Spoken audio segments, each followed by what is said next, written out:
What up, everybody? What up, everybody? What up, everybody? Welcome back to another episode of AC Reviews the World.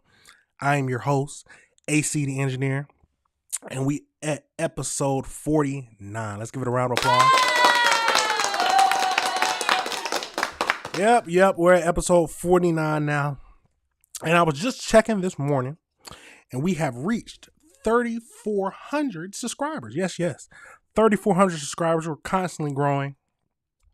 And so remember, always hit that subscribe button, hit that like button, and hit that notification bell so you can be up to date with all the videos that we drop. You already know. But, you know, it's a beautiful Friday at 6 a.m. Hopefully everybody's getting up, ready, relaxing. If you got to go to work, get ready to go to work. If you off on Fridays for some reason, hey, enjoy your day off. And just have a good day. That's the main thing. Just have a good day. You know, I got to be at work at 8. So let's get to it. We got a lot of things to cover today. We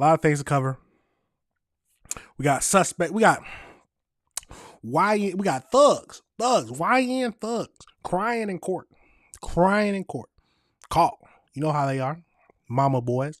No, I'm just playing. I'm a mama's boy. I can't say nothing about that. But and then we got the Brooklyn building collapse. We got federal agents are in Chicago. So we got got stuff to talk about there. And we just got a wide variety of things to talk about and for us to review the world together. Because that's what we always got to do. We got to review the world together. Like always, if you disagree with anything I say, please let me know. Please leave a comment so we can talk about it. The main thing is so we can have a good discussion. That's the problem with the world nowadays, because people can't have good discussions with things they disagree about. Everything gets all heated. And then, you know, them young boys like to pull out the switches because they don't want to lose no argument. No. But we are here. We are up. We are law-abiding citizens. So we got to have a good discussion and have just debates. We got to have good debates. That's the main thing. We got to have good debates. But without further ado, you know how I like to do it. I like to get right into it. The first thing we're going to cover today, the very first thing, we got to look at the Brooklyn shooting suspect Cries in court. So if you don't remember, I think it was a few months ago, Brooklyn nightclub was shot up. We saw videos of people running out, so we're going to do a refresher video on that. And then, so the suspect was in court.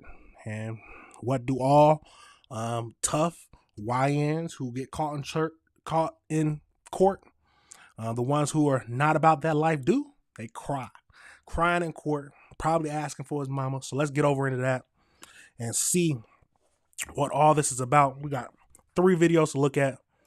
So, you know how I like to do it. Let's jump right into it. Let's see what it's all about. Developing now, the search for the gunman who killed 3 people and injured 9 others. The chaos inside of a Brooklyn lounge that had people running for their lives into the street. I'm really shocked right now. And my mind was just like, God, please help me. Tonight, what we're learning led up to the gunfire and the efforts to prevent retaliatory shootings. Good evening. I'm Jennifer Bisram. A fun night out ended in mayhem when several suspects began shooting inside of the Crown Heights lounge. The gunfire erupted early this morning at the Taste of the City lounge on Franklin Avenue near Carroll Street. In total, 12 people were shot, 3 died. So far, there have been no arrests. Police believe up to 4 gunmen were involved. Christy Kalishian has the developing details. Tell you, let me say something. Now that is why you have to be careful when you out at these nightclubs, y'all. You have to be careful. You don't know who's about to crash out. They're about to crash out and then they shoot up the club. Now they end up injuring, 15 people? 3 were killed. 12 were injured. Absolutely crazy. Let's keep going. Surveillance video shows a crowd pouring out of the Crown Heights lounge, Taste of the City, then running up Franklin Avenue after hearing multiple gunshots. Witnesses did not want to be identified. Just try to get out. to save my life. And my mind was just like, God, please help me, help me. And then find my way to get out. When I really found my way to get out, I was like, thank you. And everybody was outside crying. Person shot at 903 Franklin Avenue. Police say it all unfolded just before 3:30 Sunday morning. What's believed to be as many as 4 gunmen shot 12 people, ranging in age from 19 to 61. 3 men, ages 19, 27, and 35 died. As many as 42 shell casings were found at the scene. What we know preliminarily is that there was a dispute inside the crowded club that led to the shooting. Preliminarily appears to be gang-related. Officials held a moment of silence for the victims and their families at City Hall Sunday morning. The city now mobilizing its mass shooting plan, deploying its crisis management partners that are involved in preventing retaliatory shootings. We are calling on the public. We need your help. If you were inside the club, if you heard individuals talking about this shooting, if you witnessed someone fleeing the location. As the investigation continues, it's still being determined whether or not the club will remain open. We're going to find out were any searches in place, and we're going to allow everyone from the building department to Department of Health and Mental Hygiene, to the police department, all to come together to determine what should be the next step with the lounge. The NYPD saying about 60% of the city's shootings are gang-related. Officials say a firearm was recovered from Bedford Avenue and Eastern Parkway, but they still are investigating if it was involved. The witness we spoke with says she was just leaving the lounge at the time of the shooting. I'm really shocked right now. It's the first time that happened to me. In Crown Heights, Christy Kalishian, CBS News, New York. I mean, what can we say? What can we say? You can't have arguments with people no more. You can't.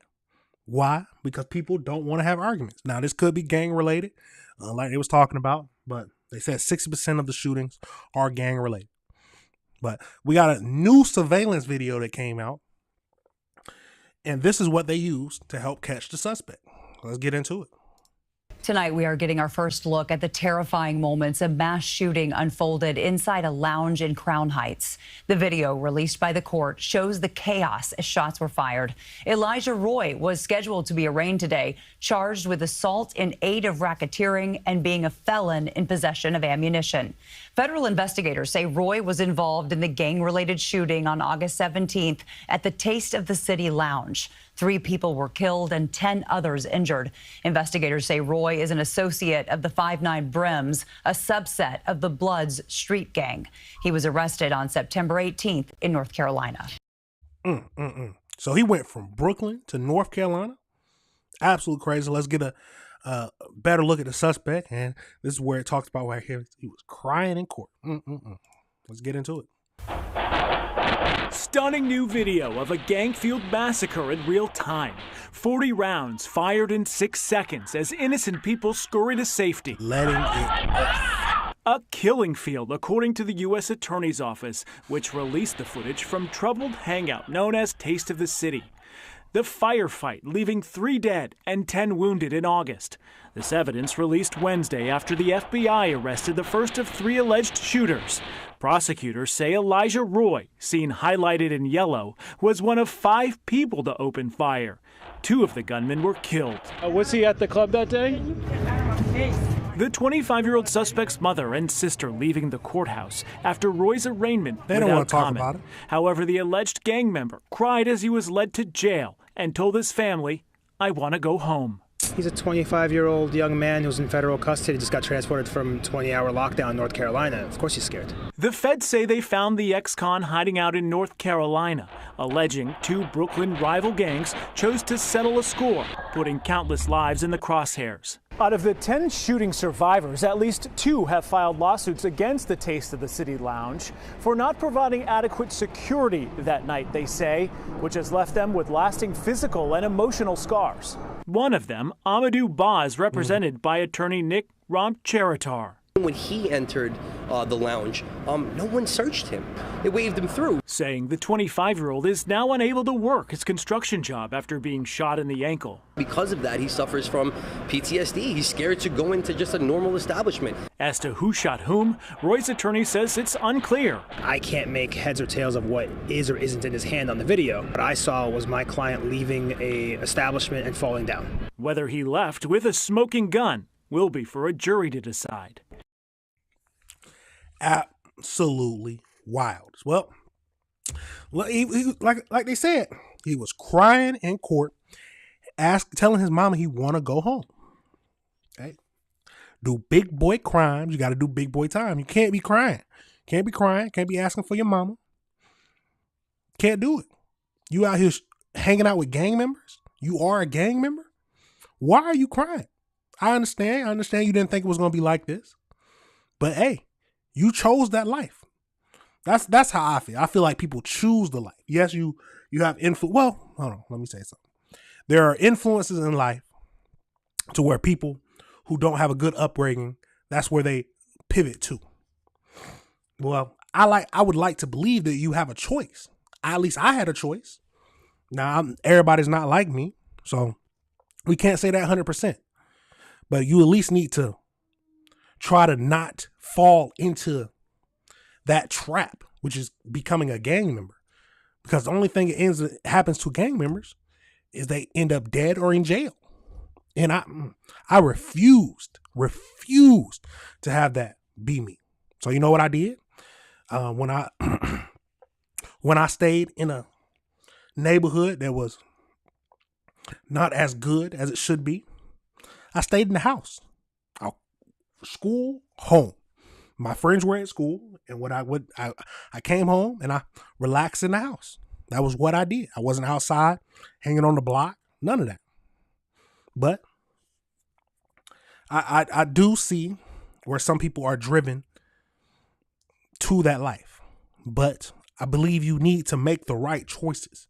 Yes, you can have the wrong upbringing and everything like that, but you have to choose the best outcome for your life, no matter if you have good parental figures or not. You have to fight against it. You have to fight against it. But some people can't. Let me know your thoughts, y'all. Now you see how the lawyer said. He said that the lawyer's trying to go with that. He didn't have a gun. He wasn't the one shooting. That is his defense. But they caught him in North Carolina, fleeing, hiding out. The only reason you go to hide out from something is because you was doing something wrong. But ain't no need to be crying now. Y'all just take it on the chin. Take it on the chin. And just do your sentence. That's all you can do. Especially if you go to jail and they hear about you crying. Yeah, it's going to be a bad day. It's going to be a bad day. But let me know your thoughts, y'all. Let me know your thoughts on that whole situation. Absolutely crazy. How much time do you think he should get? And do you think the one dude who was shot in the ankle should be able to sue the nightclub because they didn't pat him down? Now, I've gone to nightclubs, not too many now, only when my roommates like to make me go downtown. But do you think that nightclubs should be always patting people down? Maybe in certain areas, but there's not always where I go into a nightclub to where I'm patted down or where I'm searched. But do you think the club is responsible for that? Let me know your thoughts on that whole situation, y'all. Let me know your thoughts on that whole situation. Now we're going to be sticking in New York, and we have to go over to the Bronx building explosion. So it looks like some people are saying gas explosion, but the videos are crazy. So let's get into that. We got a few videos to look at, and then they are in the process of cleaning up everything now. I believe a bunch of residents had to be relocated to a hotel for the sheer fact of safety. So let's get into it. We continue our coverage here of that partial building collapse right there. This is new video showing the moment that shaft there on the side of the Mitchell houses here on Alexander Avenue, it collapsing. You could see it falling from the top. Someone had their phone fixed perfectly, and look at that. Wow. Right where all that smoke and debris is, there's actually a playground right there. Luckily, you know, well, we know at least that school was in session. There weren't a lot of people nearby, so we're still trying to figure out exactly playground right up under it? If anyone was injured, but we do know at this point no known injuries. Yes, so no known injuries have been confirmed, but obviously that person who's filming it must have heard that explosion. To have their phone out. To have their phone out to film it in that very moment that this occurs. And you can see the force and the chunk of the entire side of that building that drops into that courtyard. We're talking about the entire side of a 17-story building that at this point, that side of the building actually serves as like a chimney for an incinerator. So it isn't inside the apartments. But if we looked at it from John Del Giorno's perspective, and Pedro, you were so right to zoom in on that, you can see how some of those air conditioners are tilted and knocked to the side of the windows. You can see debris on some of the windowsills. You can see several feet of bricks that are sitting on the ground right there where you just saw that video, that entire side of that shaft collapsing and dropping right there. John. Absolutely crazy. Let's get over into this next video and see what else they got.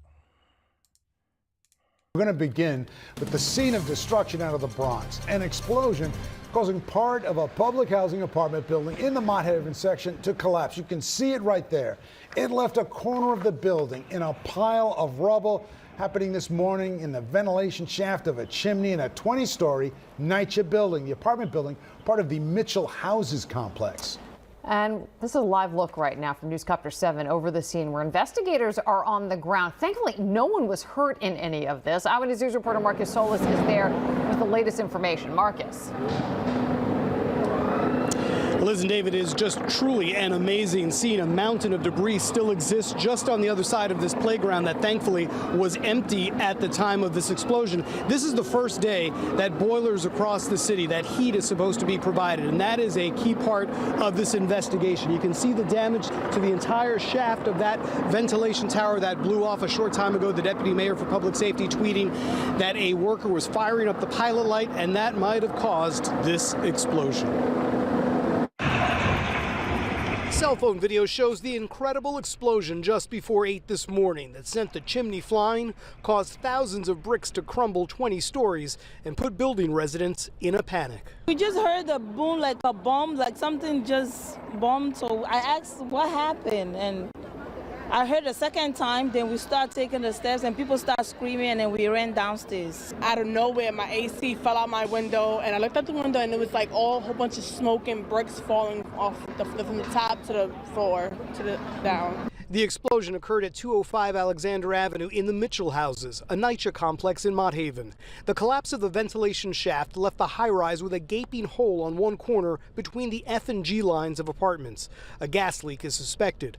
October 1st is the start of heating season, meaning boilers across the city are being fired up in public housing complexes. When gas is involved, you want to be take as much precaution as possible. And when things like this happen, you investigate to determine how do we alleviate, if not eradicate it from happening in the future. The smell of gas started around midnight. And I said, why is the smell of gas? So I turned on the DC, and the smell disappeared. But I was worried. Police and fire department personnel used dogs to help in the search of the rubble to make sure no one was trapped. Miraculously, despite the vast damage, no one was hurt. Standing there watching it just crumble, that was a heartache.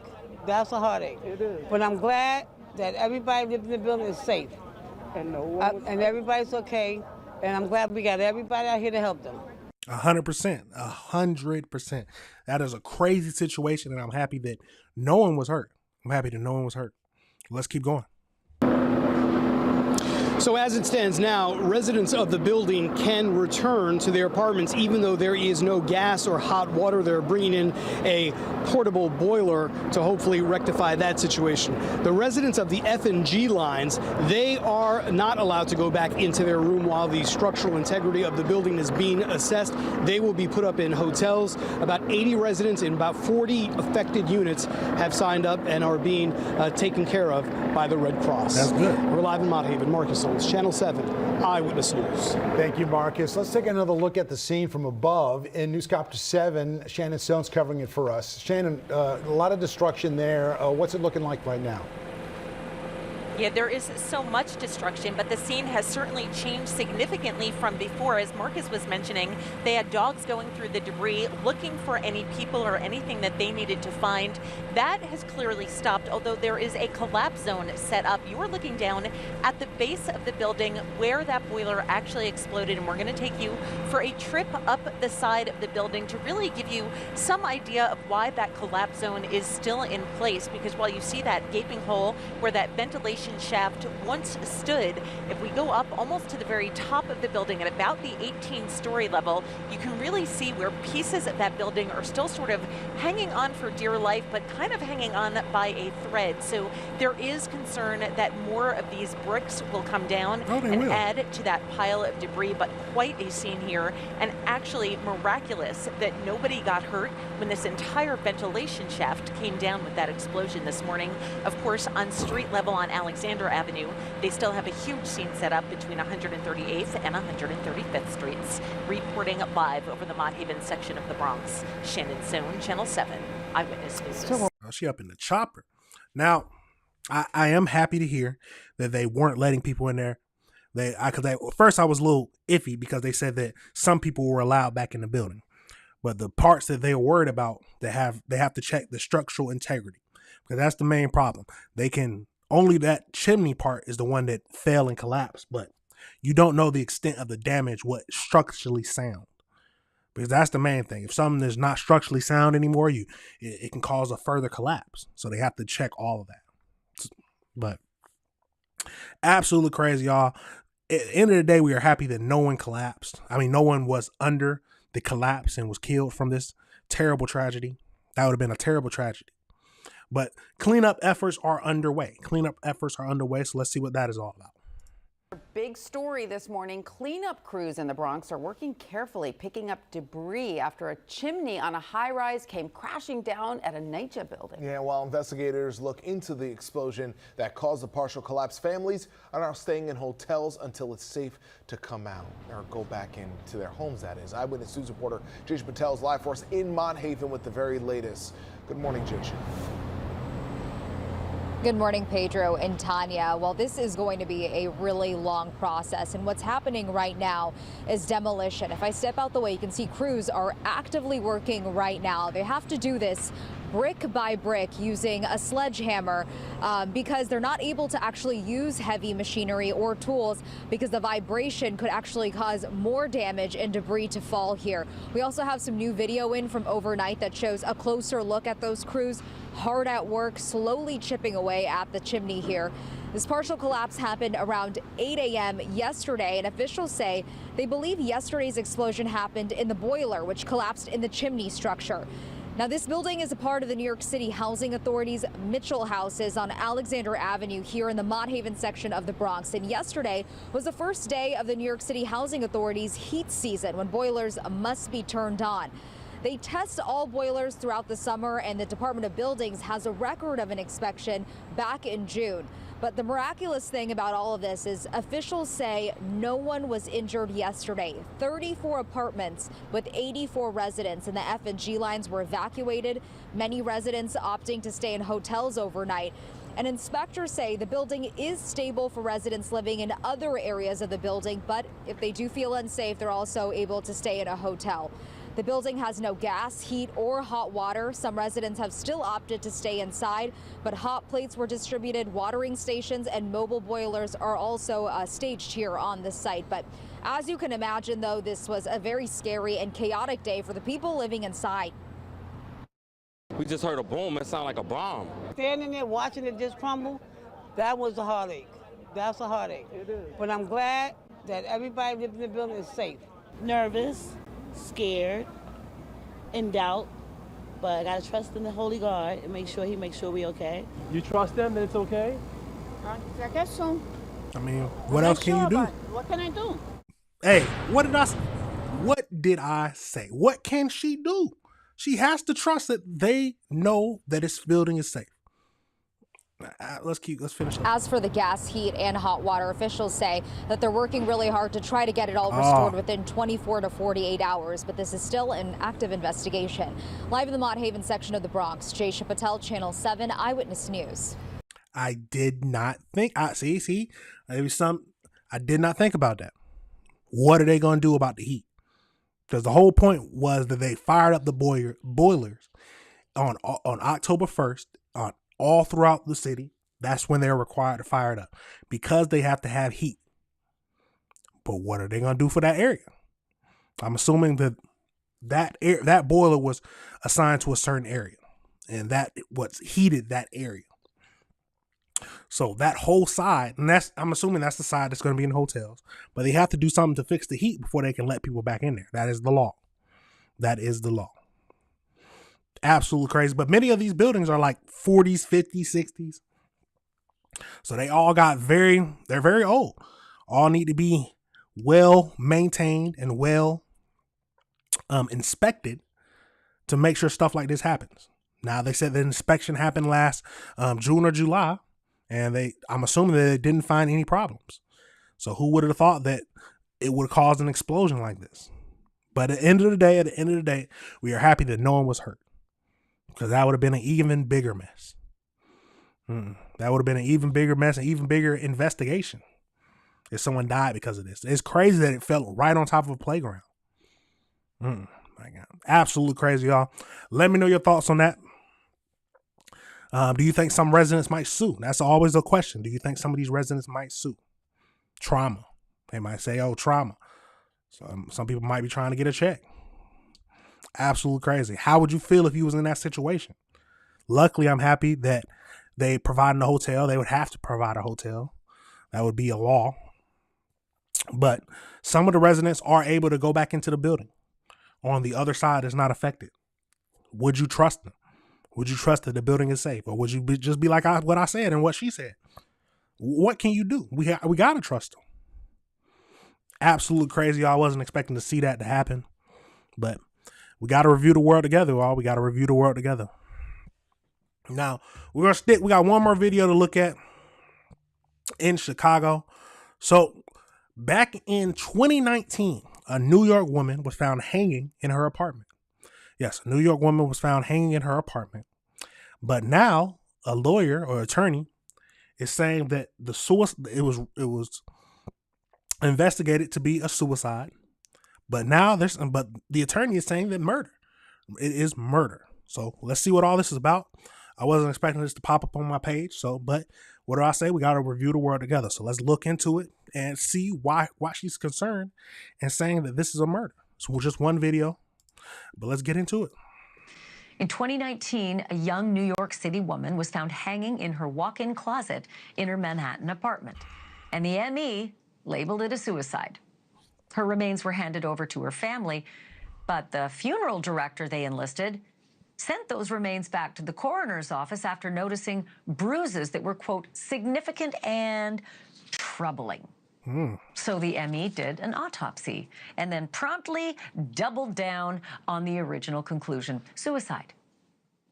Like Ellen Greenberg, Sonam Kshatriya was 27 years old, and like Ellen, she has parents who will never believe that she took her own life and who spent years fighting in the courts to have their death investigated by the police.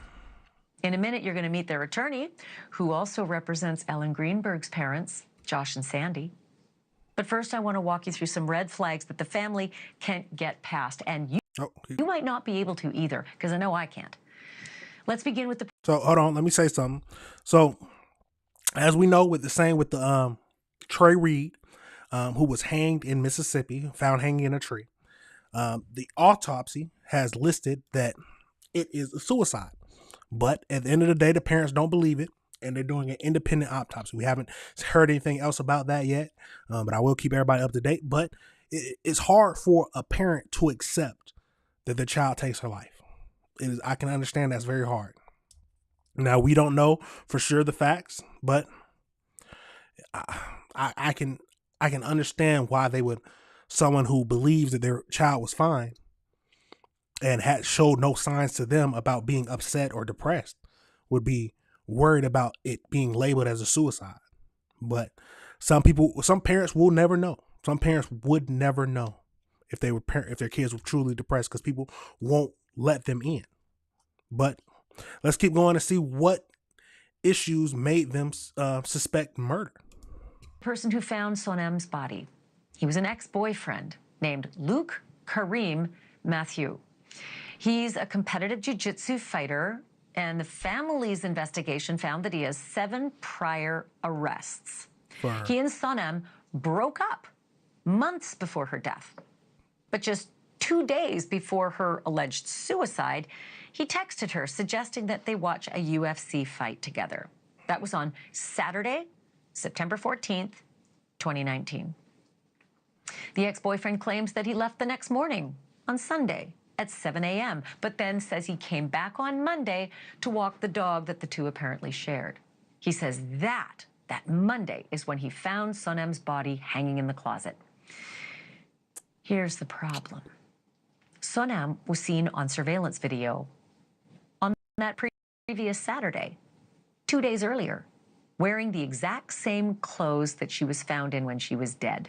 Again, 2 days later, wearing the same clothes. And there's more. Luke Kareem Matthew, the ex-boyfriend, told the police that the 911 operator instructed him to cut Sonem down because she was hanging. They never say that. But we got our hands on the recording of that 911 call, and that is definitely not what he was told. Listen for yourself. Oh my What's your apartment number? 30. What floor you live on? Your apartment number is 30? Sir, listen to me. I'm not understanding anything you're saying. You have to talk clearly. Please, she's not breathing. Hurry up. I don't hear them saying cut her down, but he insisted that they told him to. I should note that Sonem's ex is not charged or suspected of any crime in connection with Sonem's death. Nobody is. But it's ruled a suicide. Should somebody be? The crime scene, believe it or not, even though it was a hanging, was bloody, dripping with blood, in fact. But no blood was found on Sonem's hands. So how does that work? If she's going to hang herself and there's blood everywhere, how does it somehow get off of her hands? Investigators also noticed rigor mortis had set in, but they never explained why her arm and her legs were bent. Because, you know, if she'd hanged herself hours earlier, everything would be in a straight line. Still no official change, though, in the suicide finding. And that brings me back to Joseph Podraza. He is the attorney for Sonem's parents, but he also represents Ellen Greenberg's family, and he's here with me live. It's good to have you, Mr. Podraza. Now, before we get into him, there's a lot of questions. Now, he said that the 911 operator told him to cut her down. I've watched, I've never found someone hanging, so I can't be for sure, but it is my inference that most people will tell you not to touch the scene. He might have cut her, but he might have cut her down because in that state, that's what you want to do. You want to immediately cut them down. In a panic state, when you find someone hanging, I can completely understand you immediately, not even thinking about it, cutting them down. Understandable, so we can say that. But why is there blood everywhere? Why is she wearing the same clothes 2 days prior? Maybe she just washed it and threw it back on. But these are things that can be ruled or can be said. She could have washed the clothes and then threw them back on. I don't know, but I can understand them having questions. I completely understand why they have questions. Let's keep going. Thanks so much for being here. First question, where does Sonem's case stand right now as we speak?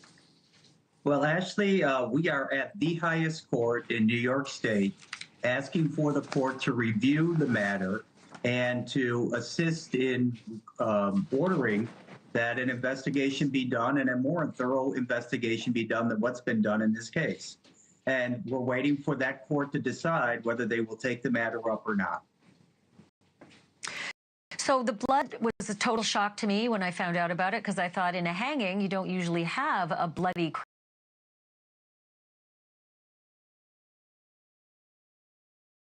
crime scene. Well, I can't even say it's a crime scene right now, but you don't usually have a bloody scene. And yet there's lots of blood in the photos, and there's none of it on Sonem's hands. How did the medical examiner explain that conundrum? Well, they actually don't. And their only explanation that they put forth is that, well, maybe when the emergency personnel showed up on Monday after the call was made to 911, maybe they were so sloppy that they spread the blood around on the apparatus or the rope that was used for the hanging. The blood that is outside of the scene that cannot be explained from the hanging, they have no explanation for. And that leaves us then in the quandary when you have these problems. You can't call this a suicide. What you need to do is more investigation to figure out what happened here. Thank you for watching. Subscribe below and download our News Nation app right now on your phone, and you will get fact-based, unbiased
Terrell, federal agents made their presence known in downtown Chicago on Sunday. Federal agents could be seen marching through downtown streets and all the way to the north side.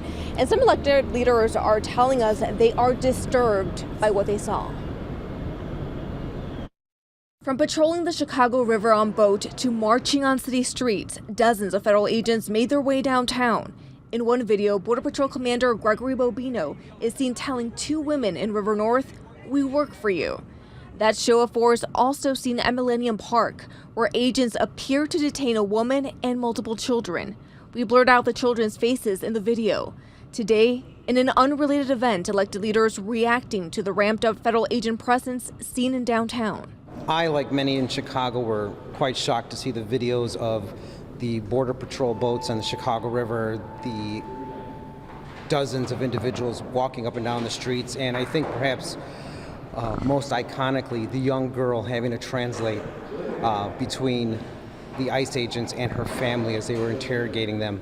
Immigrant advocates pushing back against the increased enforcement. How dare you? This is our city. This is our state. This is our country. This is our home. The Department of Homeland Security saying on social media, DHS under Secretary Noem will not back down. We will not rest until every violent terrorist thug is arrested. President Trump and Secretary Noem will return law and order.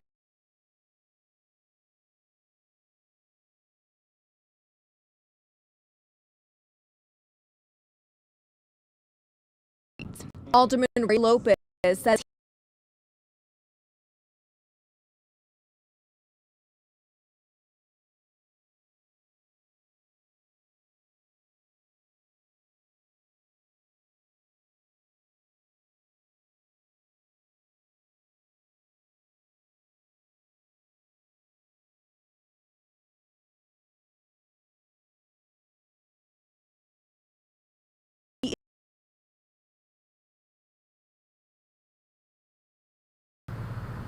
Yeah, well, Governor Pritzker and other elected leaders believe the ramped up immigration enforcement is meant to intimidate. This comes as just overnight there was dozens of federal agents surrounding an apartment building. This is in the city's South Shore neighborhood. Video shows armed Border Patrol and FBI agents dressed in military gear near 75th and South Shore. One neighbor who did not want to be on camera says he saw two people detained. He described what unfolded. People screaming. You hear loud bangs and pops. You hear, you see, children outside standing. I don't know if with their parents or not. I mean, it's a little scary, We have reached out to Border Patrol, the FBI, and ICE for more details on this situation. Governor Pritzker denounced the intensified federal law enforcement presence in a press conference yesterday. The governor says the Department of Homeland Security is requesting 100 military personnel to be sent to Illinois. U.S. Attorney General Pam Bondi is directing agents to protect ICE facilities after a weekend of unrest in the Broadview ICE facility. Now, Attorney General Kwame Raoul says this deployment effort seems to be following the same pattern seen in Oregon, which is illegal. He says the president should expect a legal challenge if deployment plans move forward.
Immigration bus caught dozens of illegal drivers, and some of them with questionable licenses.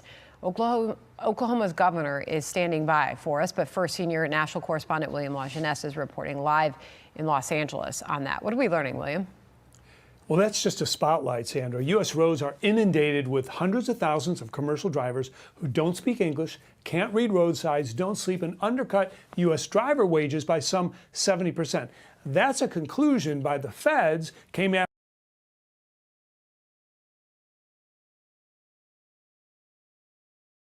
this Florida crash in August prompted a deep dive into actually who's driving America's 18-wheelers. According to Secretary Sean Duffy, sanctuary states like California and New York and some red states are giving Biden-era asylum seekers commercial licenses. The process for issuing these licenses is absolutely 100% broken. It has become a threat to public safety. Sorry, I was on mute, y'all. I was on mute.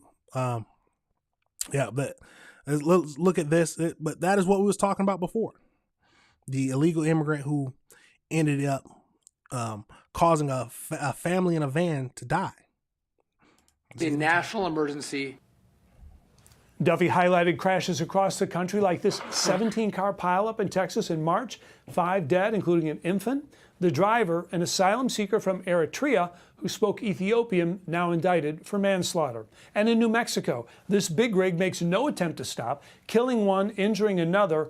The driver, according to court records, only spoke Mandarin. Our highways are full of what we believe to be hundreds of thousands of improperly licensed commercial truck drivers, a lot of them being illegal immigrants. Last Friday, Duffy ordered states to stop issuing CDLs to any non-U.S. citizen or lawful resident. He estimates 190,000 non-domiciled truck drivers should lose their license. An audit found California issued 25% of its CDLs illegally to immigrants. Now in Oklahoma, a highway checkpoint found 20% of truck drivers were illegal immigrants. Some licenses had no first or middle name. The vast majority of those people had crossed the southern border into the United States between 2020 and 2024. And all of them had crossed on the southern border. So states began issuing non-domiciled CDLs in 2021 when President Biden addressed a dispute over driver shortage. Duffy says any state that continues to issue those CDLs to foreigners will lose their highway money. Sandra? All right, William Lajeunesse on that for us. Thank you. John? All right, let's dig deeper on this by bringing in the governor of the great state of Oklahoma, Kevin Stitt. Governor, thanks so much for being with us. Really appreciate your time, sir. Yeah, thank you. Thanks for having me. So you, at least the Oklahoma Highway Patrol and ICE conducted a joint operation in recent days where you arrested more than 125 illegal aliens, and you came up with a number of commercial drivers who seemed to have licenses that were issued improperly or illegally to them in sanctuary states. You found that, I think, 20% of commercial driver's licenses that you examined were awarded to illegal aliens. And I've been reading what you've been saying about this. You're pretty hot about this whole thing. Yeah, you know, when my head of Highway Patrol called me and was, we were talking about this operation, and to us it's pretty simple. We're just going to enforce the law. And until drive on roads in Oklahoma, you've got to be able to read and understand English, especially the people driving 18-wheelers. So when he told me that he pulled over 520 vehicles at one of our checkpoints as an operation, and over close to 25% of these drivers were illegally driving. They were from China, Russia, Venezuela. It is unbelievable. And these aren't people that are here legally with a legal CDL. They had overstayed their visa. They had illegally obtained this CDL. And they're just violating the intent of the law and the absolute law. The one person that we posted on from New York had literally been detained at the southern border, crossing illegal in 2023, and then was just released. It was a catch and release type deal. And they showed up in New York and got their CDL license. And you saw that. It had no given name. And I'm not trying to call anybody out. I think the American people need to understand. No. You said that they issued a driver's license that it just said no giving name on it? A commercial driver's license? Now, come on, that has to be a problem. Now, am I against immigrants driving CDLs? No, but this is my belief. I do believe that you should be able to read the signs. Read the signs. Read that it says construction only. Construction slow down. Read the signs of the roadway signs. Come on now. That just makes sense to me, that they should be able to read and speak English. If they get pulled over, they need to be able to speak to the police officer. That's just my understanding. Tell me if you think I'm wrong, though. Let's keep going into this. This is a problem, and we have to be a law and order state and a law and order country. We've got that license up, and let's put it back up on the screen again. As you pointed out, William LaJeunesse showed it in his fine reporting, and here it is again. How does somebody receive a commercial driver's license that says no name given? No name. Well, that's what's, if you'll read the New York Post today, Richard Barth, who worked and was part of the policy that created the Real ID, and it's very clear, you've got to give your full name. You need multiple, documents that show either a social security number, a passport, maybe a utility bill. So that's what's a head scratcher to us, but these are real problems. And I can give you other examples of some human trafficking that we caught in Oklahoma. But I encourage every state to really look at the policy. I'm not trying to call out any governors, but if you have people in your state that are doing things, you've got to get on top of it, and we've got to be a rule of law country. And I think the American people expect to be safe on the roads, and we expect our 18-wheelers to be driven by people that can understand and read English. And you gave an example of down in Texas, the public safety issue and the major car wreck that killed some people. And that's what we're trying to avoid. And we need to fix immigration altogether. We need to have policies that if people are working here and there's an employer that wants to match the employee, we need to work on that. But we have to secure our border, and we have to make sure that people are here legally and they have a legal right to be here, and we know who they are and they've been properly vetted. And I think that's what the American people deserve and want. Governor, just to finish off here, you mentioned the accident in Texas. There was also this one back on August the 12th in Florida, where a driver from India who was an illegal alien, had a commercial driver's license, did a U-turn in the middle of an interstate. A van slammed into that truck. And two people were killed. The third taken to hospital with critical injuries. Is there any evidence that these people who have these CDLs have gone through the appropriate training? These training programs, they have to follow federal guidelines. They have to register with the federal government. But do we know if they care whether or not these are illegal aliens who are going to these schools? And are they even going to these schools? That's the thing. I think during COVID, it kind of got out of control. And during the Biden administration, they opened these, what we're calling illegal CDLs up. And we're just now finding out about it. We're cracking down in states like Oklahoma, and Secretary Duffy's all over this issue. But it's also harming American companies in the trucking business, right? It's illegal labor. It's people that are here illegally. And we've got to crack down on it. As far as the number of accidents, 100%, there's problems if you can't read the signs, if you don't understand the driving and you're not properly trained to get behind an 18-wheeler. That is a problem. There's a reason we have these kind of schools around to train CDL drivers, because those are big machines, and they can cause a lot of damage when you have people behind those machines that don't know what they're doing. I just want to put this one last question to you, because I just got this from Governor Kathy Hochul, who says that the practice, I guess, of having no name given on the license is a practice that's allowed federally. She calls what you're all talking about there in Oklahoma, quote, hysterical and all made up as a way to distract from the shutdown. Do you want to answer the governor of New York there? Listen, Kathy Hochul's my friend, and I know Kathy. Listen, I didn't come up with this. This is as we're just enforcing the laws in Oklahoma, and I'm not trying to embarrass Kathy, because I don't think she's the one that approved that license, but it certainly came from the state of New York, and it was exactly the way we found it when we pulled this 18-wheeler driver over that was here illegally. By the way, that was the same person that was caught crossing the border illegally in 2023, and it was a catch and release program. They were given a sheet of paper. This is what American people need to understand. During the Biden administration, they would release you and say, oh, come back in 2 years to come to the court hearing. And of course, nobody showed up. They show up in New York, don't know how they get the license, but that's not fabricated. That's ridiculous. This was somebody we caught driving illegally in Oklahoma. Yeah, and as Bill Malugin has pointed out, a lot of those people who were released into the country weren't even given that piece of paper. Governor, great to spend time with you this afternoon. Appreciate it. Absolutely. Hold on. We got to go back to that license. No name given. Now, Governor Cafferty just said that this is fake news or this is not real and that this is just a way to distract from the government shutdown. It might be. It might be. I don't think it is, but it might be. That might be. But come on now. Let's be honest now. A commercial driver's license that has no name given. I never even thought I would see that. I was just thinking, oh, okay, they took their name down, they recorded whatever name they had, and they might have not tested or anything like that, but they gave him a commercial driver's license. But then they didn't even bother to get his name. They didn't even bother to put a name down. They just said no name given. How can you even get a license with no name given? Come on now, tell me if I'm missing something. Tell me if I'm missing something. And he did make a good point. Are they going to school? Now, I don't know. Can you go to school, CDL school, without speaking English and pass it?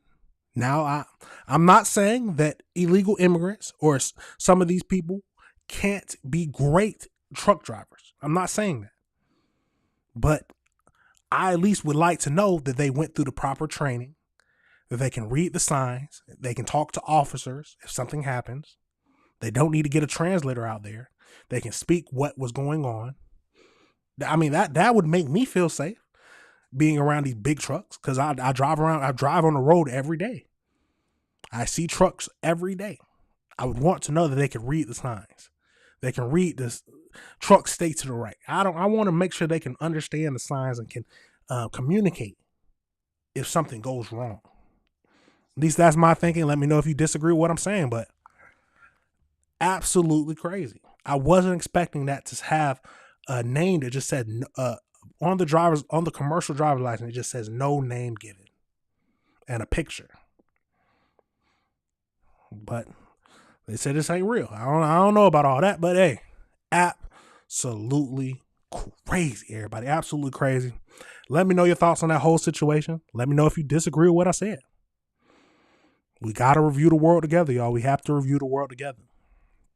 Now, we got to go over back. We got to visit back over at that San Raymond, if I'm saying that right, the jewelry store smash and grab that happened. We looked at that a couple days ago, but looks like somebody was charged and they ended up getting 14 charges. So we're going to do a refresher video like I like to do. Then we're going to get into the new video that talks about him, a suspect being charged. So let's get into it and see what all this is about and see what we can learn from this situation. And we have dramatic new video of a takeover robbery at a high-end San Ramon shopping center. It ended when the suspects shot their way out of that jewelry store. NBC Barry's Jody Hernandez spoke with police about how they managed to track down those thieves. San Ramon police released several new videos of that terrifying takeover robbery. They say the Dublin Police Department gave them a heads up that a robbery crew out of Oakland was in the area. So they immediately deployed their drone to the shopping center. And they say, of course, the store's surveillance cameras also captured the robbers in action.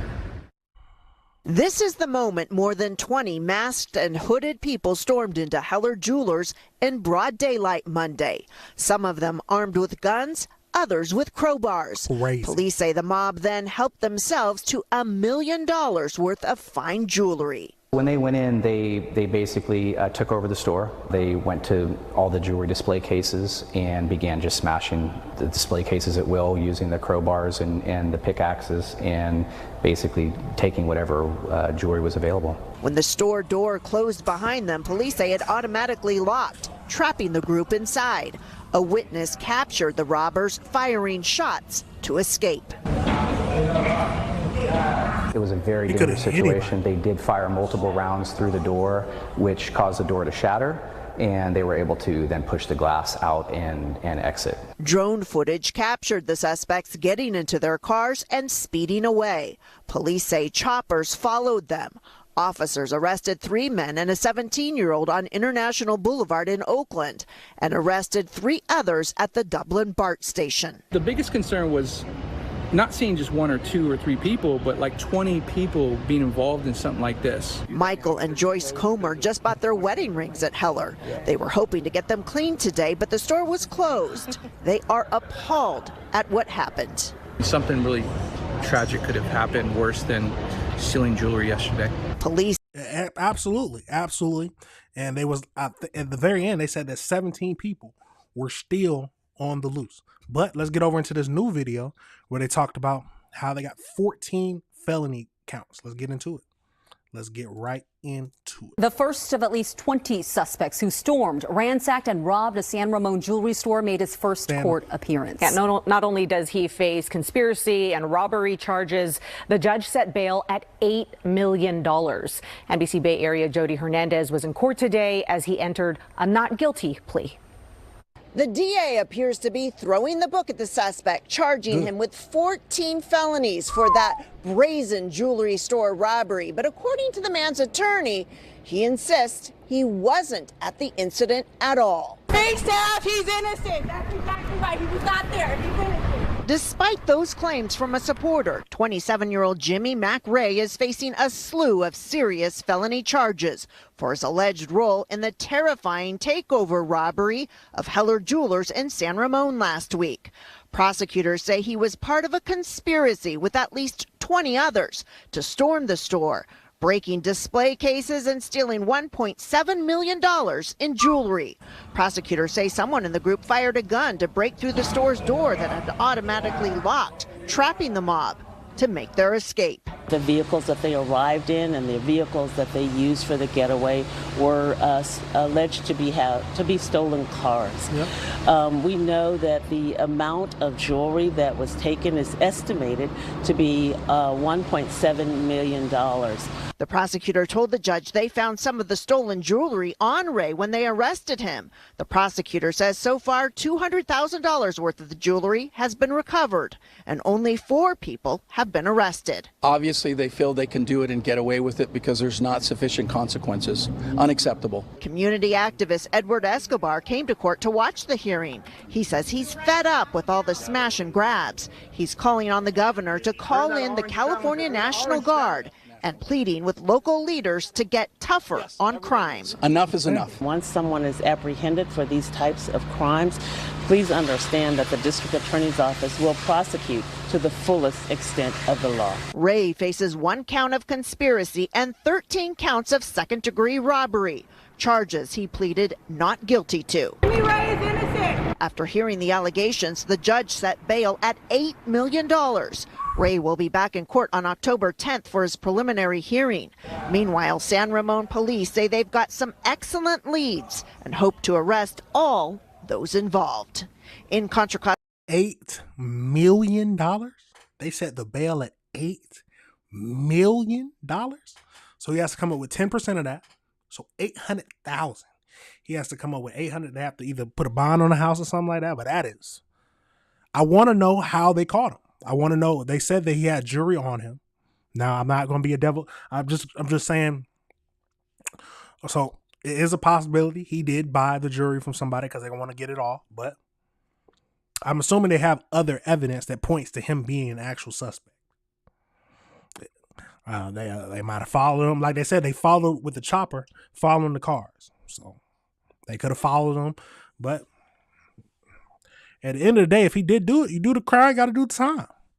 How much time do you think he should get? They stole $1.7 million worth of jewelry. $1.7 million. But as you see, the people around him saying that he is innocent. But the question is, would they say anything different? Would they say anything different? No. They're saying that he wasn't even there. Now, as we know, I'll back up some. Go back. So everyone was wearing masks. They was all wearing masks. So they don't have his picture. They wouldn't have his picture actually doing the crime. But there's a good possibility that they followed. He was one of the people that they ended up following with the chopper. And that's how they found him. Because I don't believe that they ended up just finding somebody random who they had no link to. They didn't find a link to just search and they had jewelry on him. No. But hey, he's going to be back in court. He's got to fight against it. He is saying he's not guilty, but he is innocent until proven guilty. That is the law system we live in. And that is the system I support. We are innocent until proven guilty. So they got to prove it in court. They have to prove it in court. Absolutely crazy, y'all. Let me know your thoughts on that whole situation. Let me know, do you think he was the one that did it, or he might be just bought some jewelry.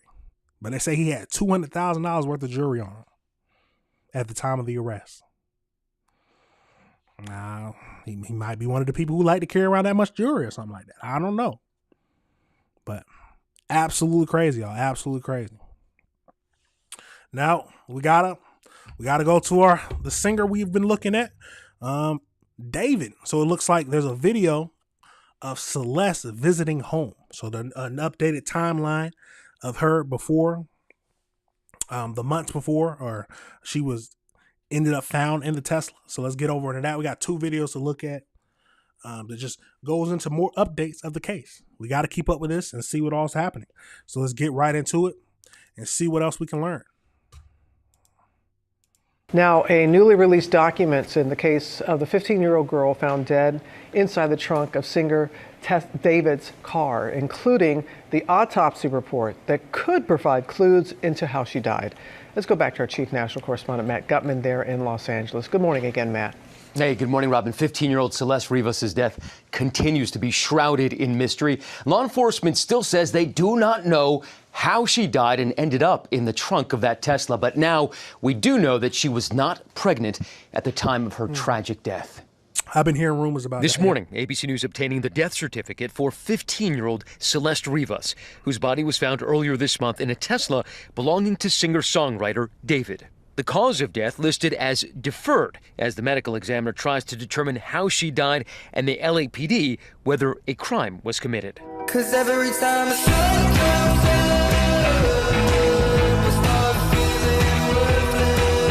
David, who has nearly 40 million monthly listeners on Spotify, canceled his world tour earlier this month after Rivas was identified as the deceased. The teenager had been missing for a year and a half. Authorities believe she could have been dead for weeks before she was discovered. And law enforcement sources tell us the condition of her remains has made it difficult to determine her cause of death. The death certificate also revealing that she was not and had not been pregnant for the last year. The latest details coming after investigators were seen searching the residence David was renting in Los Angeles, allegedly removing a computer. David has not been named as a suspect or a person of interest and has not been charged with any crime. Law enforcement sources tell ABC News there is a lot going on to bring justice for Rivas and her family. With the information we have now, at best, law enforcement can say that there's potentially culpability for improperly disposing or concealing a body, but there's not enough information to charge anyone with a homicide. And while David's representatives and some family members may have been in contact with law enforcement and say that the artist has been cooperating with police, the LAPD tells me that David himself has not spoken to or has had any direct contact with the LAPD, Robin. I hope that young woman's family would probably just been talking through him through his lawyer, which most people would recommend. Absolutely crazy, y'all. Let's get over into this next video where it's new video of her being at the house, at her family's house. Let's get into it. Brand new video of Celeste Rivas Hernandez that completely rewrites the timeline of the case as we've come to know it has surfaced. Video was recorded at the home of Celeste's parents in Lake Elsinore, California, exactly a year ago, or a year before her body was found in the trunk of a car belonging to the rising music star named David. We had been told that Celeste went missing in April of 2024 and that her family hadn't seen her since. But this new video was recorded by a Nest camera on September 8th, 2024, which would make that 4 months after she ran away. The neighbors who provided the video to TMZ say that it shows her arguing with people who had pulled a prank on her. Take a look. Let me talk real quick, okay? You gonna let me talk? I ain't gonna let you talk. No, you ain't gonna let me talk. Why you not gonna let me talk? You tripping. I ain't tripping. Nah, you tripping. Out the door and you tripping. Oh my God. Nah, because you tripping. Move this out of here. You ain't gonna do shit. You better get over there. Get your over there, little girl. Just by the very dates of this video seems to prove that Celeste visited her family at least once after she ran away for the last time. But a year and a half after the final missing person report was filed, her body was discovered in a frunk. That's the front trunk of David's Tesla. That was just 3 weeks ago. This video was just discovered as we're finally learning what's been going on behind the scenes of the investigation. The LAPD's captain and commanding officer released a statement saying that the body of Celeste Rivas Hernandez was likely in the frunk of the Tesla for a long time before it was discovered. According to Captain Scott Williams, quote, "We know for sure that Celeste Rivas Hernandez died and someone placed her body in the front trunk area of David Burke's Tesla. We know that the Tesla had been parked at the location from which it was towed for several weeks. So it is very likely Celeste Rivas Hernandez had been dead for several weeks prior to her body being discovered." I know, you don't think it's a big deal because it's like, yeah, we know all that, right? Not really. Like, this is the police finally confirming it, and they haven't said a thing. But that really does track with our reporting last week when we spoke with a private investigator who tracked down the tow reports for this Tesla.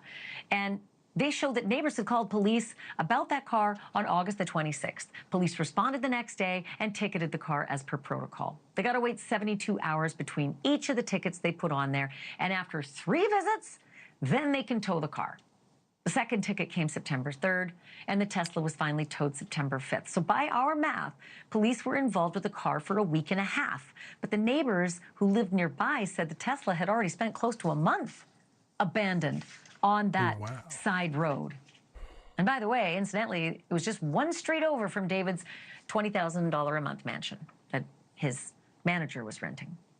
The Tesla was registered in David's legal name, David Burke.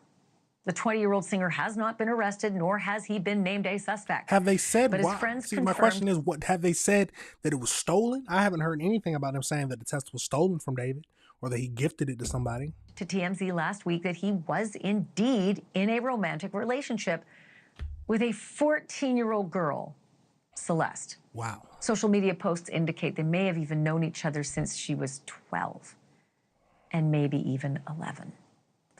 Captain Williams responded to the friends' characterization. This is my first time hearing 11. As far as their relationship, it would be premature for me to say anything. We are looking into everything. An important piece of the puzzle that has yet to be determined is Celeste's cause of death. The medical examiner has deferred a cause while they await the toxicology results. But one thing they have determined is that Celeste Rivas Hernandez was not pregnant when she died. Thank you for watching. Subscribe below and download our new. Absolutely wild. Absolutely wild. But as we just seen, that video of her with her family was taken. So she was reported missing in April. And then I think September was when that video popped up. A few months later that she was arguing with the family's home. A lot of people saying that she was saying the N-word. I don't really care about all that, but she was obviously there. Now, I don't know if they needed to update the missing persons report or not, saying that she was seen but ran back away. I don't know if that is the protocol you need to do. I'm assuming you need to do that, but absolutely crazy. Absolutely crazy. Now, at the end of the day, he's still not been charged. They haven't ruled it as a homicide or anything like that because the cause of death is still to be determined. The only thing that they could charge him with if he was involved was illegally disposing of a corpse. That because she died and then someone put her body in a bag and put it in the front trunk of the Tesla. That is what someone could be charged with right now, David or whoever was involved. Until they rule it as a homicide, they can't rule it as any kind of murder. Now, a lot of rumors were going around saying that she was pregnant and that was the reason she was killed, but they have just confirmed that she was not pregnant. She was not pregnant. So, hey, a lot of things. We still got to find out what the cause of death was. And I don't know. They said it could take weeks because the toxicology report needs to come in.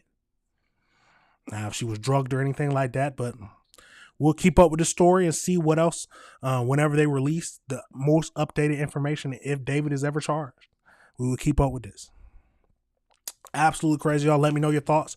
Do you think David did it? That is the main question. Do you think that the singer David killed Celeste, who he was, all the friends have confirmed and everybody is saying that they were dating. They were dating. I don't know why he was dating that young girl, but that is what the friends are reporting.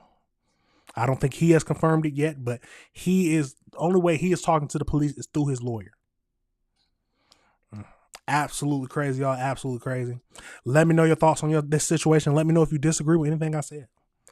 Let's pivot. We got to pivot over into, it seems like this next one. 5 people were killed in 16 hours. Let's see where this is. Let's get over into it and see what all this is about. But that's the first thing that popped up. So 5 people were killed in a 16-hour span in Indianapolis. Absolutely crazy. Let's see what all this is about. Were they related? Were the deaths related? It's a lot of questions. Let's get into it.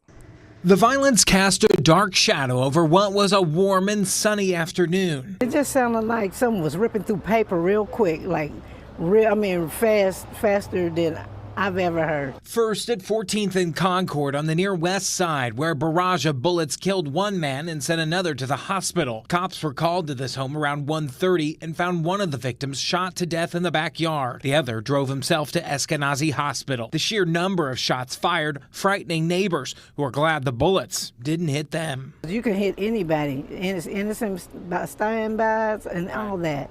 It's sad that we even had to hear about stuff like that. Just over 2 hours later, Indianapolis officers were rushing to yet another homicide that happened in the woods behind this home in the Bayswater subdivision. Neighbors saying they heard about 3 gunshots and then saw someone running out of the woods. Next thing you know, I'd hear cars just going down the street, police cars. I was like, is that in the neighborhood? So I opened the window. I'm like, that's in the neighborhood. Cops with large guns and canines fanned out, but the suspect was long gone. The violence, of course, began last night when 3 people were shot to death along Guyan Road on the northwest side. Geraldine Long, who lives down the street, says it's a scary reality. It's just kind of sad because I do have a son and I want him to be able to play outside and walk to school and not have to worry about gunshots and police chases or whatever. Investigators say each killing has been an isolated incident, and while the motives are uncertain, it has a lot of people asking why so many are taking drastic measures to solve often petty problems.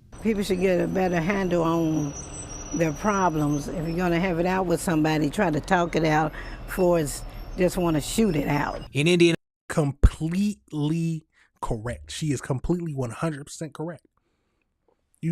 People need to find a better way to solve their problems. Talk it out.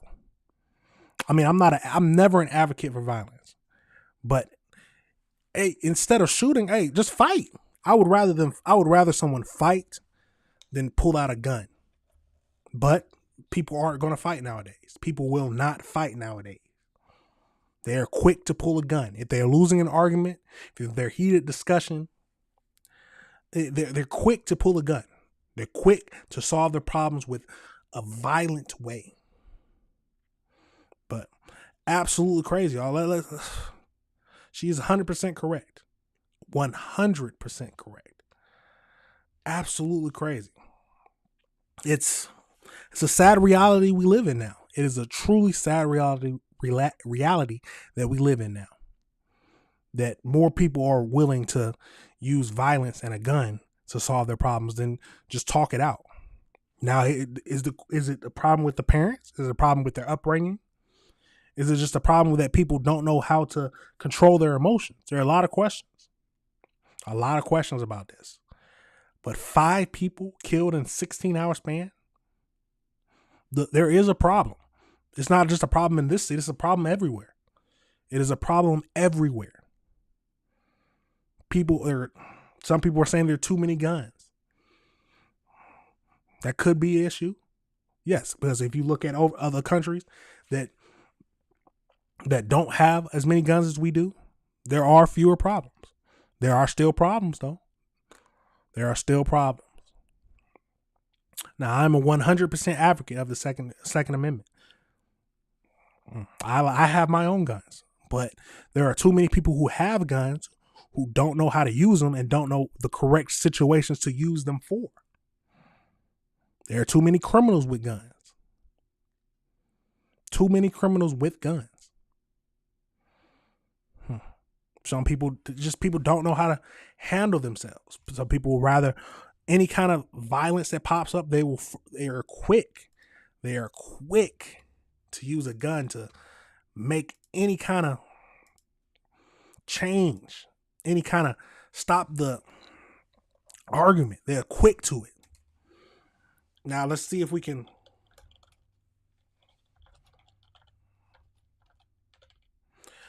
go to just real quickly.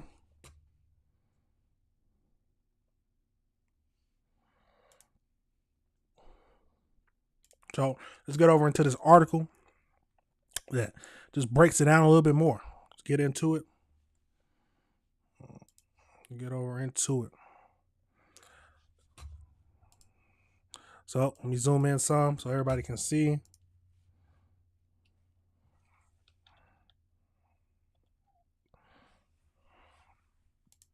So as we see,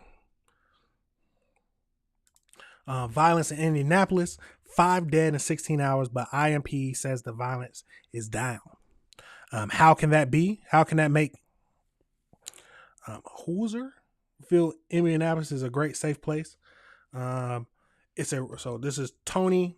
It is a radical thing to tell people of central Indiana that Indianapolis is safe, that everything is fine, and that crime is down.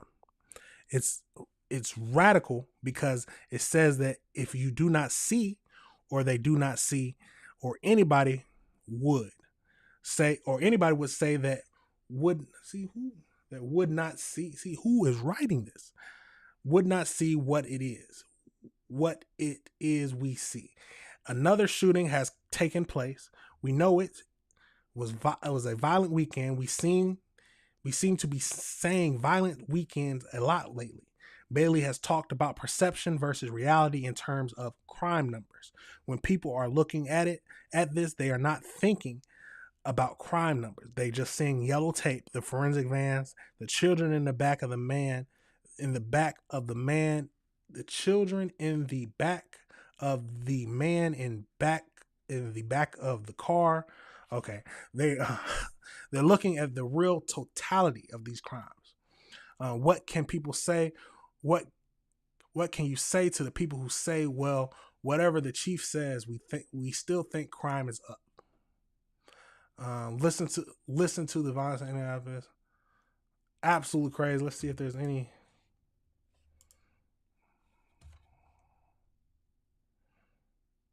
Yeah. So it's a crazy situation altogether.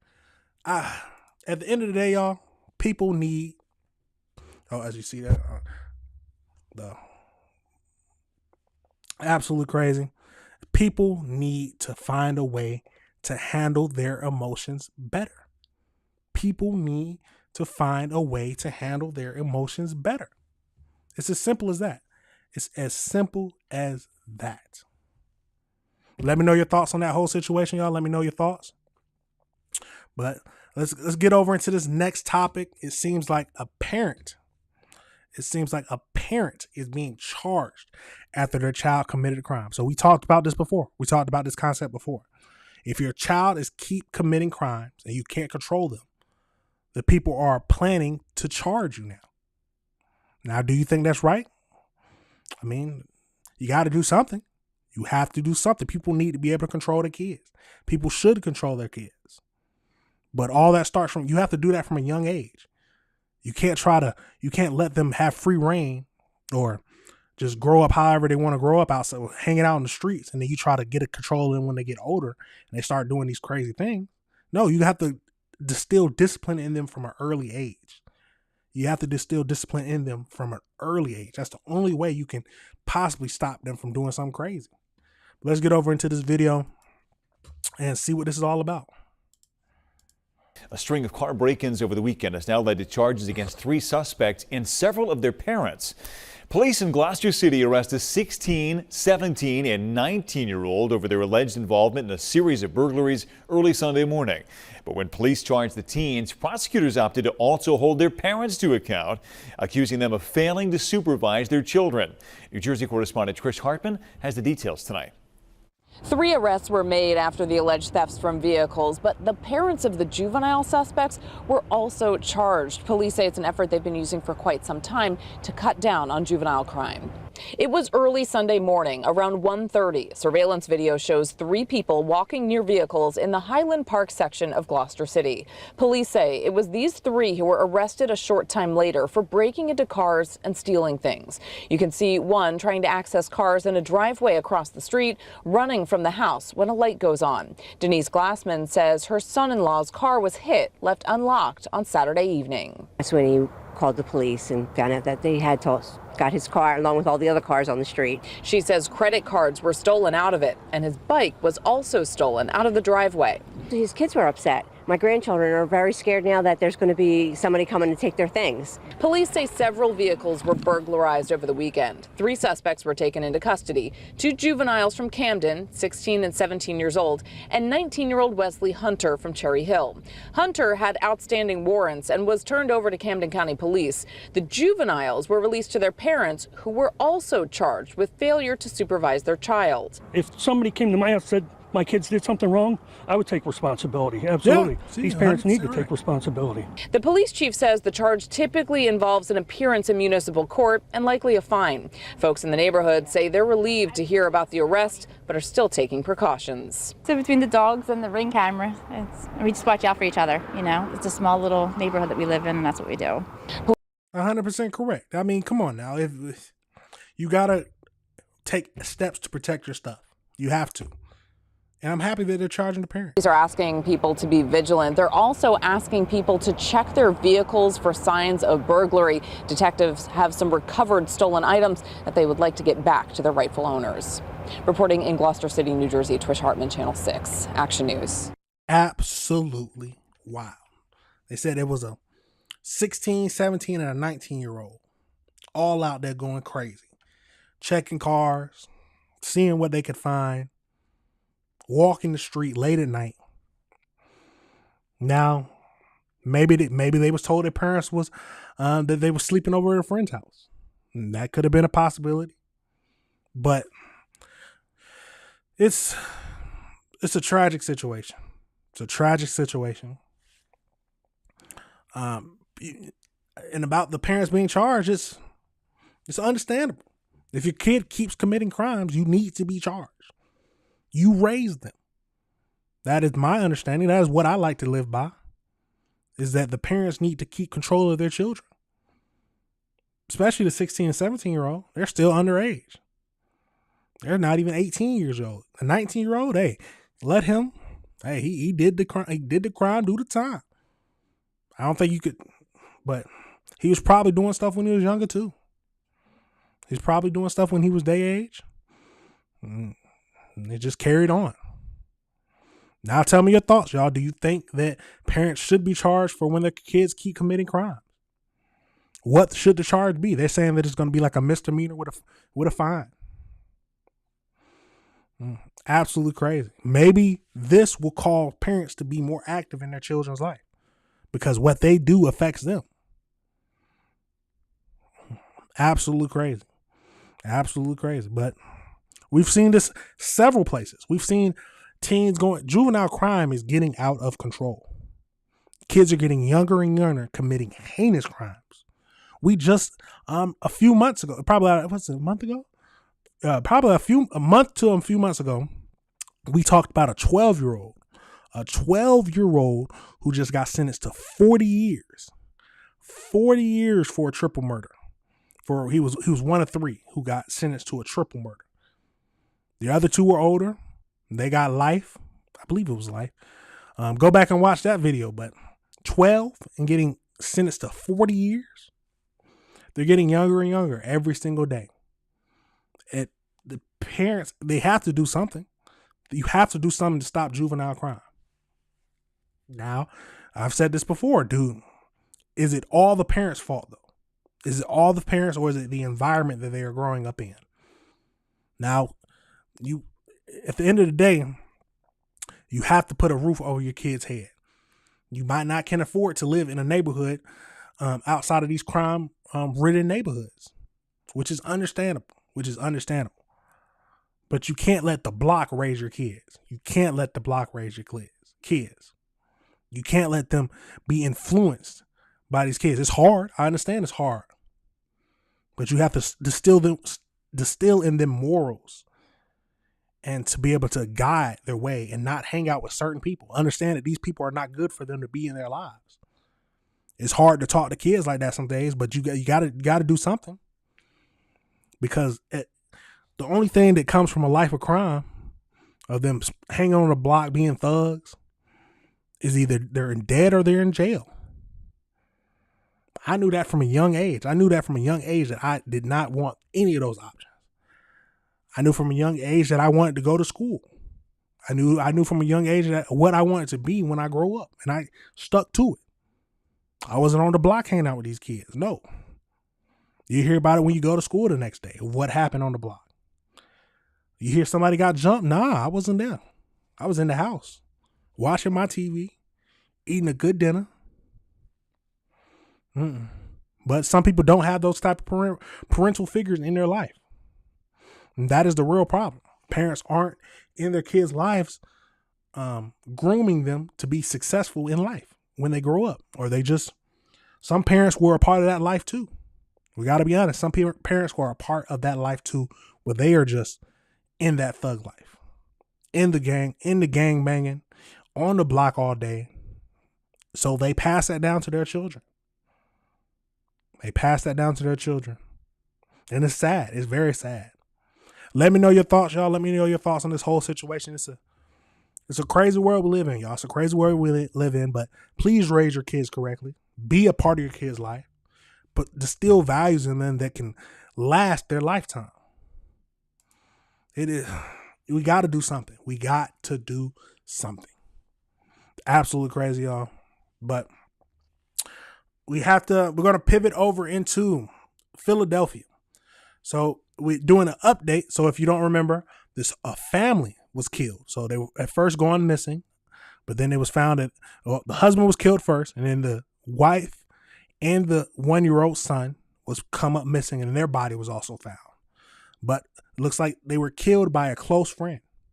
So we got a few videos to look at with this, and let's see what it's all about.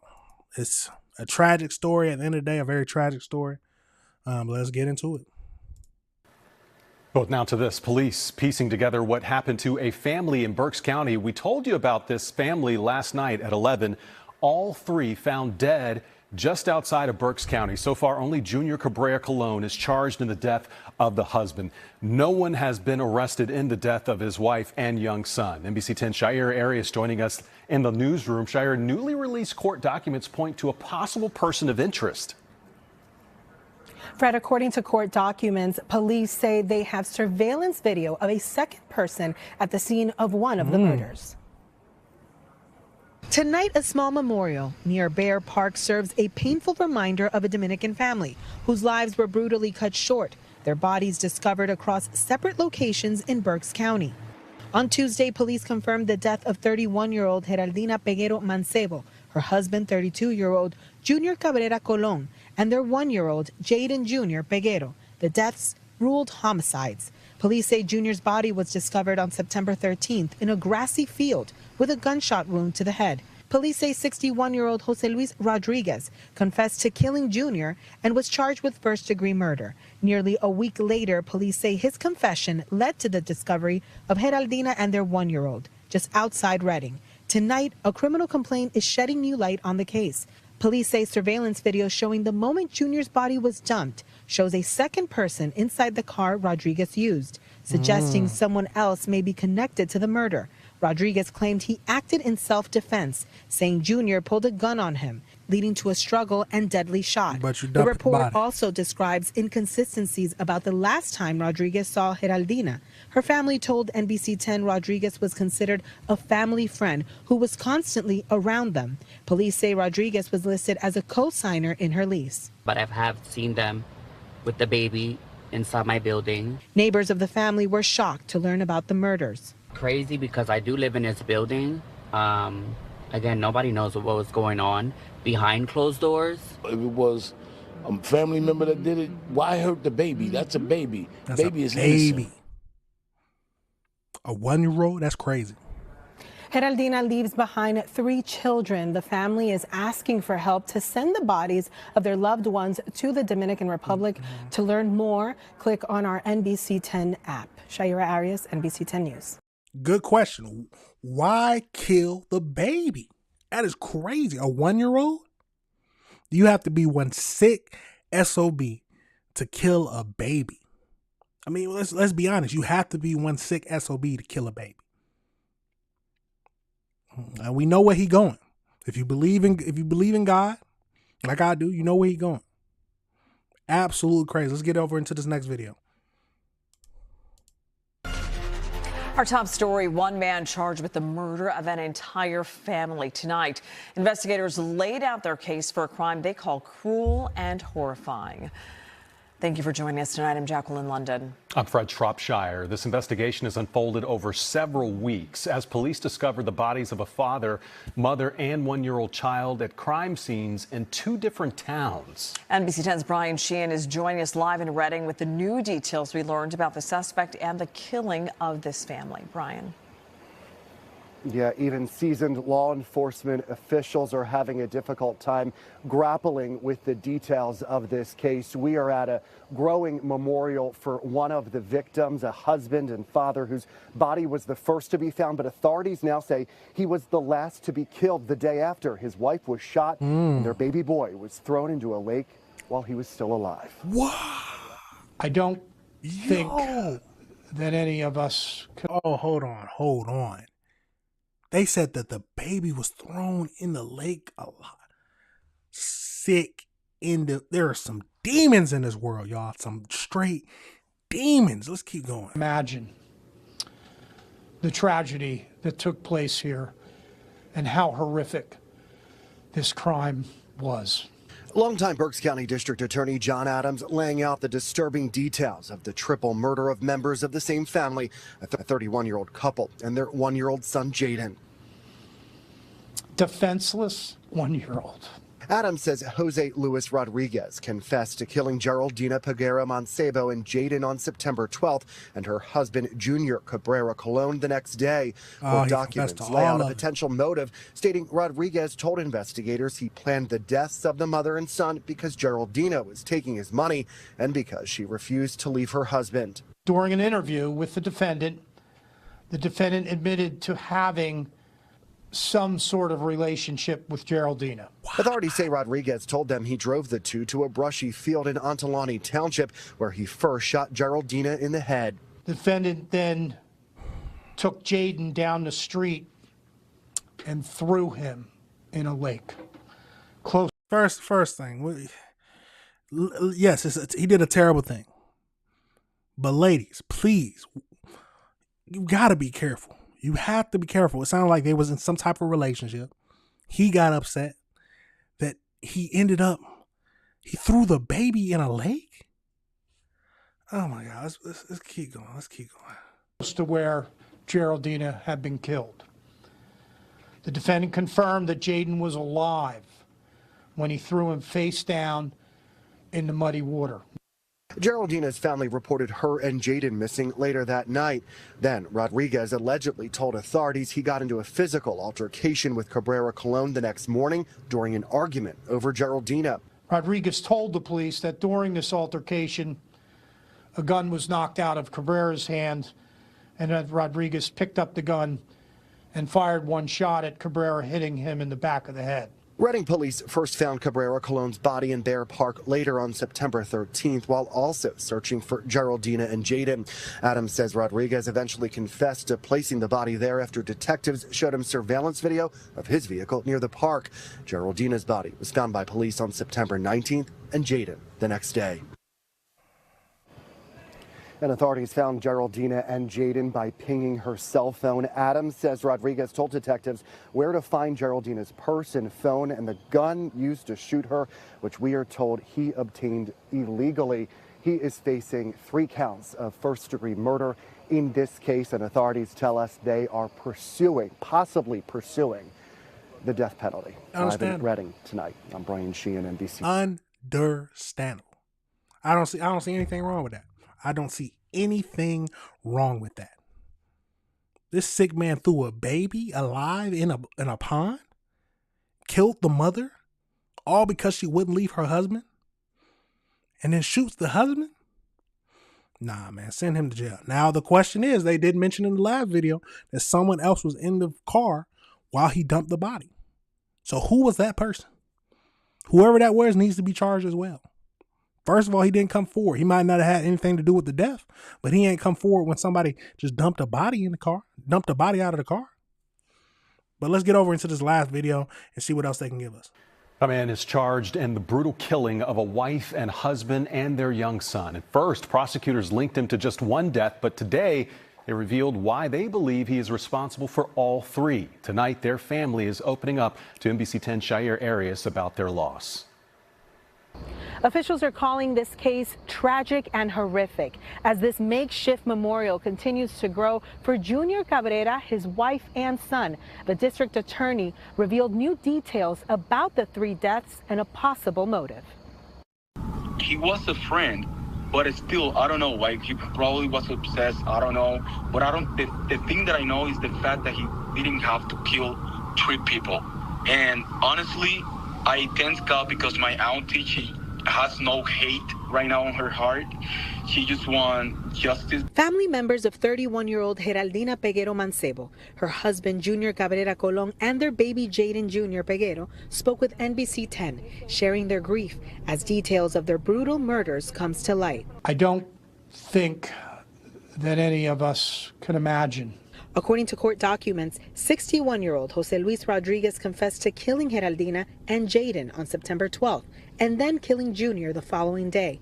Investigators say Rodriguez told them he planned to kill Geraldina because she was supposedly taking money from him and she did not want to leave her husband Junior. Authorities say Rodriguez told them he drove to a brushy field in Ontoluni Township where he first shot Geraldina in the head and then killed her 1-year-old. The defendant confirmed that Jaden was alive when he threw him face down in the muddy water. On September 13th, Geraldina's family reported her and baby Jaden missing.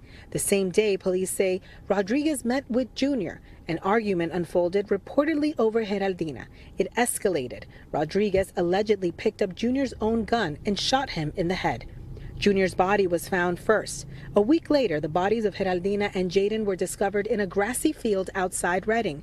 Geraldina's family says the man now accused of killing them was someone the couple had trusted. He was more than a family friend. He was the one who helped them find a home. Cousin and her husband, they were immigrants. They were not legal. So they needed someone who Jose Luis was the friend to rent the apartment. Now this shattered family is fighting to bring the bodies back to the Dominican Republic. The couple leaves behind 3 surviving children. So if you guys want to support this family, in this case, we have until Friday to complete all the funds to send the bodies back. Rodriguez is facing 3 counts of first-degree murder and other charges. The district attorney says his office is planning to pursue the death penalty in this case. In Reading, Shaira Arias. Absolutely crazy, y'all. Absolutely crazy.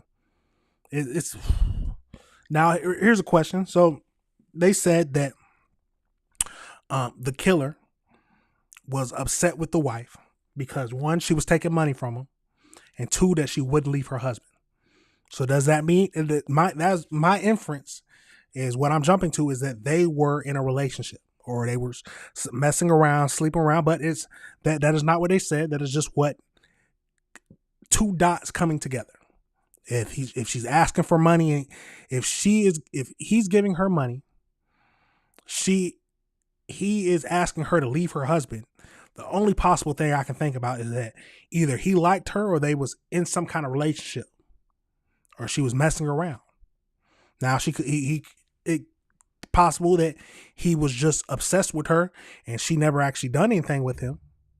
But I don't know. Tell me your thoughts, y'all. Do you think that she was in a relationship with him? But at the end of the day, it's a tragic situation. At the end of the day, he needs to go to jail for life. And like they said, the death penalty is on the table. The death penalty is on the table. We got to pray for the three children that they're leaving behind. 3 children are without a mother and a father. It's a tragic situation. Absolutely tragic situation. You have to be careful who you trust. You have to be careful who you let in your life. You have to. Because for some reason, they could be plotting on you. If they're not a good person, they could be plotting. They could be only with you for a certain reason. They could be men, especially. Come on, not men especially, but men. They could be wanting your. He wanted your wife. He wanted your wife. He said that the argument when they met it, when he ended up killing the husband, they were arguing about his wife. Come on now, you have to be careful. You truly have to be careful. It's a tragic situation. Absolutely tragic. Absolutely tragic. Now, tell me your thoughts, y'all. Tell me, do you disagree with anything I said? How do you feel about it? Are you fine with the death penalty being on the table in this case? But at the end of the day, there are some demons walking around. Killing the 1-year-old in that manner is crazy. Killing the 1-year-old in general is a crazy situation. But you threw the baby in a lake alive? Sick individuals, y'all. Sick individuals. Let me know your thoughts, but we're getting down to the end of it, but it's about that time, y'all, that that was the last video we're going over for today. That is the last video. This is the end of AC Reviews the World, episode 49. Let me know your thoughts on everything that we talked about today. We talked about a wide variety of crazy things happening. We had some technical difficulties in the middle part of the show, but hey, we made it through it. Now, remember, y'all, this is AC Reviews the World. I'm your host, AC the Engineer. Remember to hit that like button, subscribe button, hit that notification bell so you can be up to date on everything. Now, we growing, y'all. We growing. We at 3,400. We are at 3,400 subscribers. Now, I'm trying to get it. We're going to keep going. We're going to go to the moon, y'all. We're going to go to the moon. But let me know your thoughts. Remember, y'all can send any videos that you want me to review. Send them to my email, acreviewstheworld@gmail.com. A dot after the A and a dot after the C. We got to review the world together, y'all. We got to review the world together. But you already know how I like to do it. Let me go ahead and play that outro. And then, hey, it's time to get to it. We got to go to work now. But, hey, thank y'all for tuning in now. Thank you for tuning in later. And everybody have a good rest of their day. I will see y'all tomorrow around between 8 and 9. Let's get into it, y'all. Have a good rest of y'all day. Peace.